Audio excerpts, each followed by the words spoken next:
Okay, so here we are, day 1, 7-day challenge. Now into the exercises of letting go of others. I'm going to have a sip of wine to this one because, truthfully, this is a very hard thing to do. So let me show you some tactics that I have successfully used in letting go of others, and not in the sense that I don't see or talk to or aren't associated or don't love and have strong, warm feelings towards, just that I'm no longer stifled and stuck by what other people think about me. There's a depth of liberation to that. And here we go. So letting go of others. And this, of course, comes back to our mind. Our mind having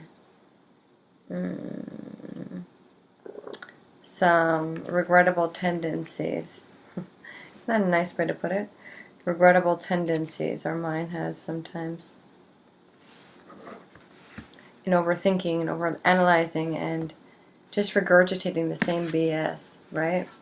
So someone didn't call you, or someone said something snide to you over the holidays, which is definitely not uncommon, and it's still edging at you. It's still edging at you. So let's take this as our example. What just happened recently where someone said something to you and it really got you upset? We're going to start there. So you're going to feel that feeling, and you're going to breathe into that feeling, and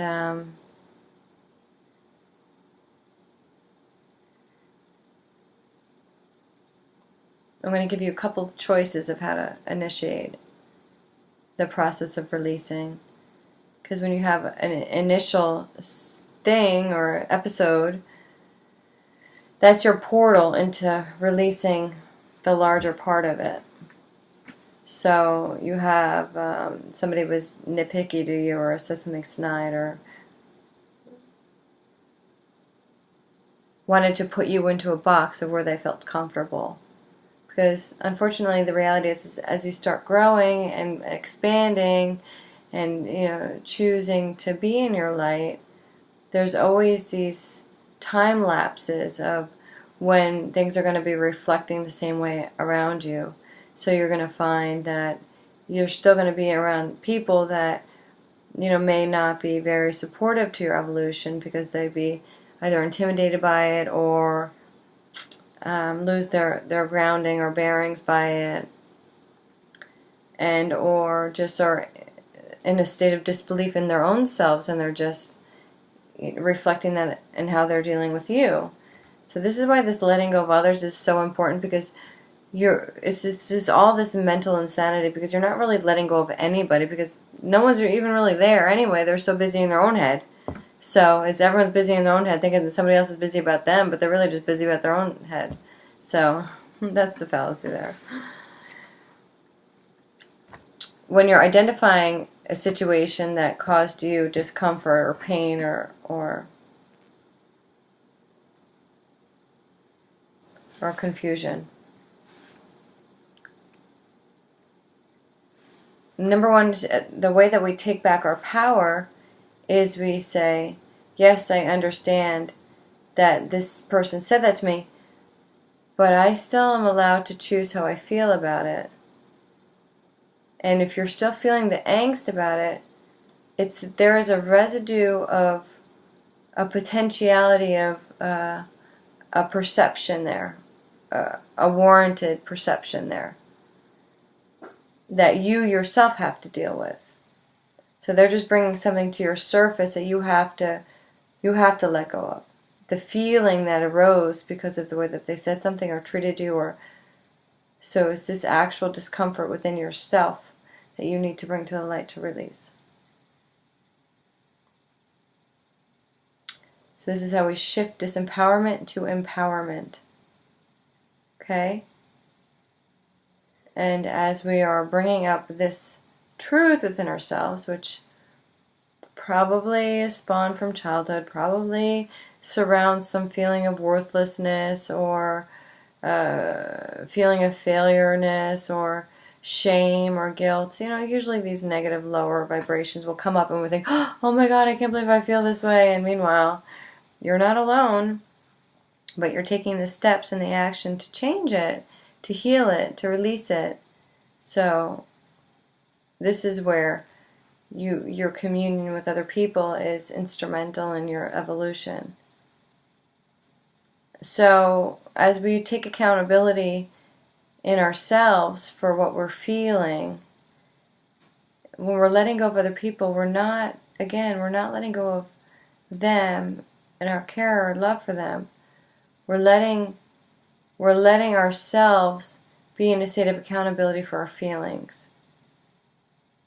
And we're allowing ourselves to be responsible for our actions, past, present, future. And with that, the natural feelings that our behaviors and actions and thinking patterns have developed.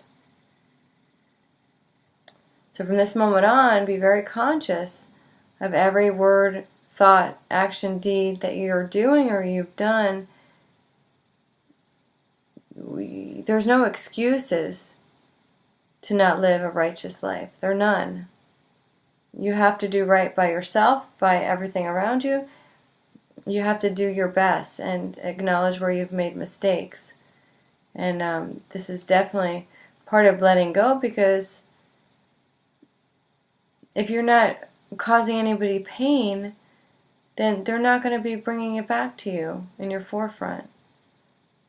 So this is how we elevate ourselves too. We start to elevate ourselves from this, letting go of others and allowing ourselves to be in the driver's seat of our life. So that's a tangible exercise.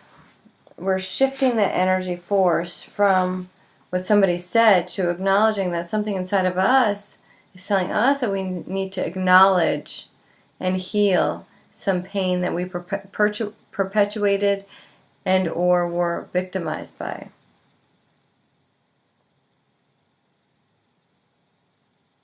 So, that's one exercise to start. Breaking away at it. And as you continue going, letting go of others, literally start to liberate your physical form. If you don't do yoga, start.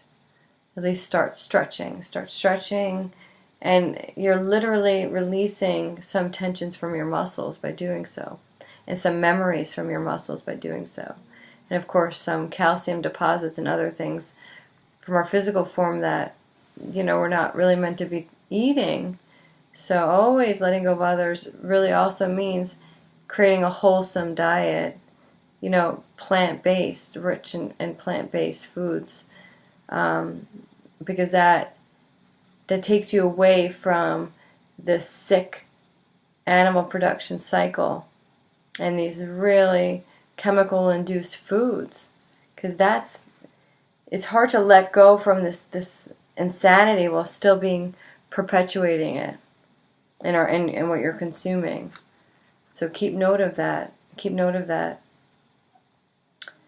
As you let go of others, you start to surrender to yourself. Many people don't like to be alone with themselves. Go for a walk by yourself. Have a cup of coffee by yourself. Get to know yourself. And when you're doing that, and you create the space for that, best even if you start meditating, start where you can.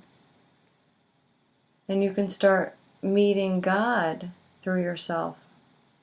And that might sound totally left field for where you are right now, but the truth is that in your quietness, in the stillness, in the peace that's within you, that is a sanctuary, and that is where you meet God and find God and encounter God and realize that that is the same chi energy that is within you as is without you.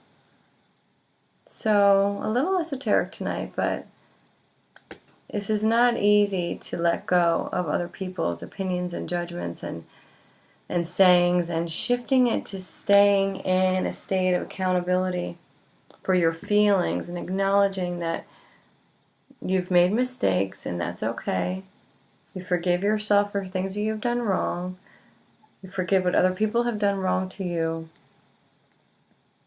And you start to shift the gears now for what it is that you want to experience. And that's pretty much it on day one, because we have 7 days here now to get ready for the new year. So you can email me at spiritualizeyourself@gmail.com. Check out myheartbreathes.com, my radio show. The links will all be there on myheartbreathes.com. And I look forward to day 2 tomorrow, and I'll try to do more marketing and stay on time. But it is what it is. Namaste. Good luck letting go, and remember that you're born into this world as a sacred being, and you will also pass on from this world as a sacred being, and to treat yourself with that degree of respect is very, very, very important. Okay? So, namaste. Thanks again. Bye-bye.